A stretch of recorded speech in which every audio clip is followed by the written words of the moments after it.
What is a Polestar? In short, it's a subsidiary of Volvo Cars that currently only produces electric vehicles. Before producing their first standalone car, they upgraded and raced Volvo models such as the S60 and V60. In 2018, they produced the Polestar 1, a sporty Grand Tour hybrid with 600 horsepower. Their second car is the all-electric Polestar 2 that competes against the likes of the Tesla Model 3, Kia EV6, and BMW i4 to name a few.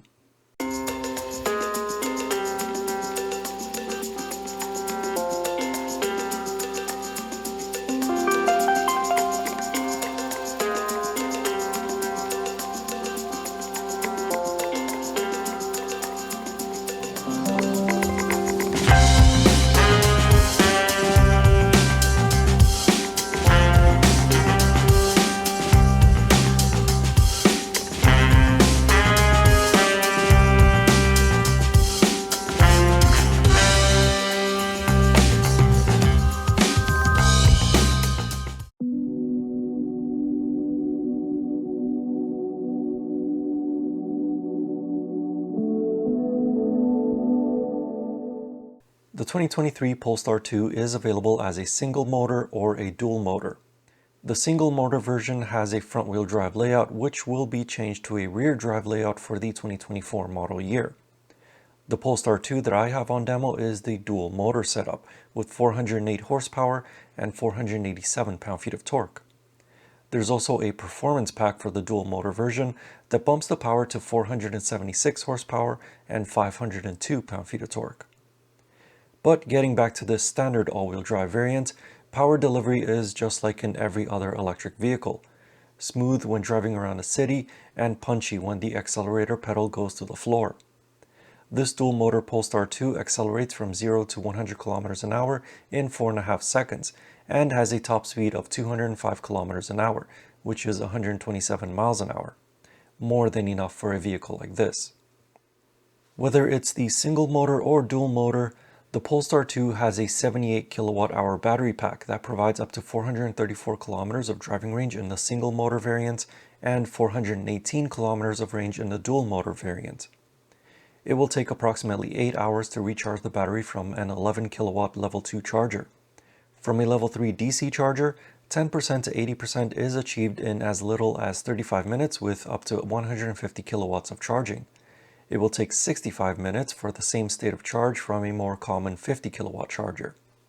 Unless you opt for the performance pack, which will add 4-piston Brembo calipers, the standard brakes on the 2023 Polestar 2 provide an adequate amount of stopping force.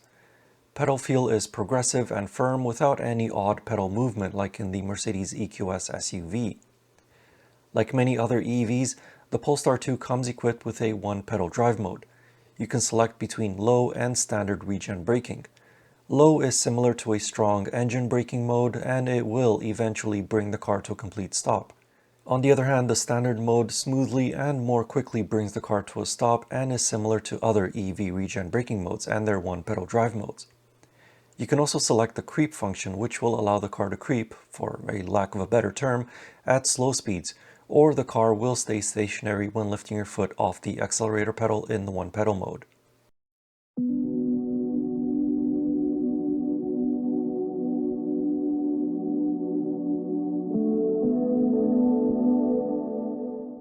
The ride of the 2023 Polestar 2 is well balanced. It effectively absorbs bumps and road imperfections, offering a smooth and controlled ride quality. But it doesn't feel overly soft to the point where it begins to feel floaty when driving on highways. The interior of the Polestar 2 is also well insulated, minimizing external noise and vibrations. This contributes to a quiet and serene cabin environment, enhancing the overall ride comfort. As per usual, front occupants have a lot of space.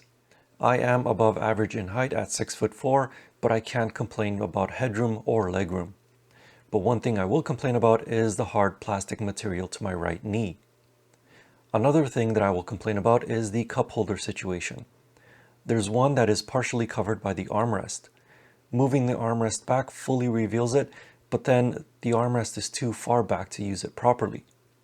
There's also another cup holder when lifting up the center armrest, but only smaller drinks will fit in there, and most likely if you close the lid, you'll probably forget about your drink.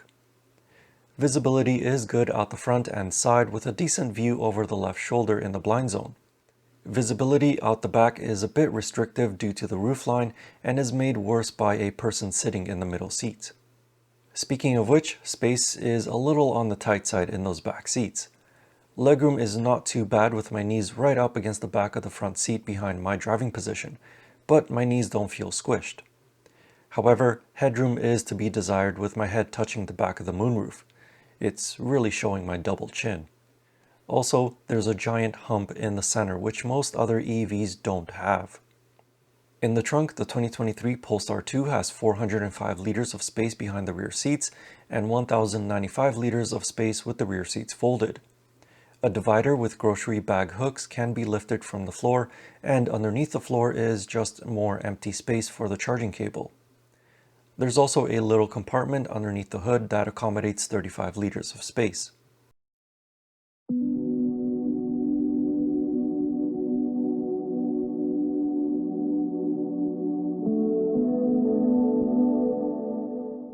The long-range single-motor version of the 2023 Polestar 2 starts at $54,950 Canadian, which makes it eligible for government rebates, up to $9,000 here in British Columbia.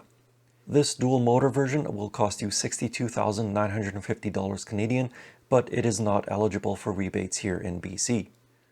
The Polestar 2 comes with a large 11.2-inch touchscreen infotainment system powered by Android Automotive OS, but it will also allow for Apple CarPlay connectivity.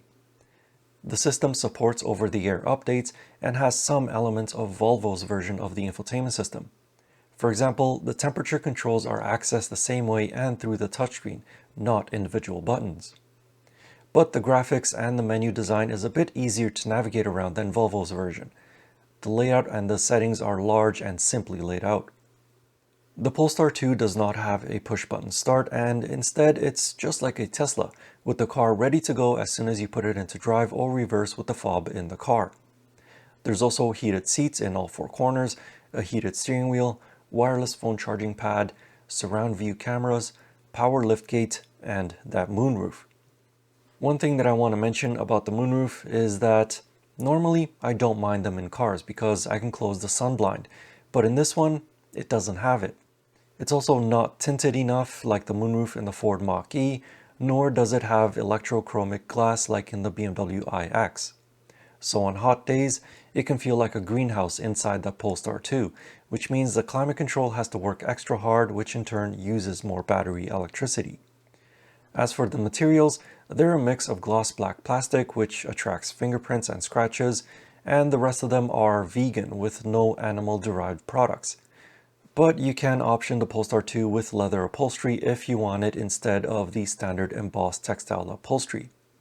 Overall, it is a good looking design, but like many other EVs, having the commonly used functions buried into the touchscreen can be a bit distracting while driving, especially over bumpy roads. In all, the 2023 Polestar 2's closest competitor is the Tesla Model 3, not only in terms of performance, features, space, and so on, but also in how it gets to you. You don't just go to a dealership and haggle with a salesperson. Instead, you configure it and order it online. The price you see is the price you pay. This is how car sales should be done in the 21st century. As for the car itself, it has some Volvo DNA, but it's different enough to stand out from the parent brand. It doesn't excel in one particular area like driving dynamics or interior space, but it is a good overall package that is looking to take shoppers away from Tesla. If you'd like to know more about the 2023 Polestar 2, I have a more detailed review of it over on my website. You can find that link in the video description or click on the pop-up banner in the top right corner. As always, I will see you in the next car or truck or most likely another SUV. Anyway, thank you for watching. I hope you enjoyed this video and see you next time.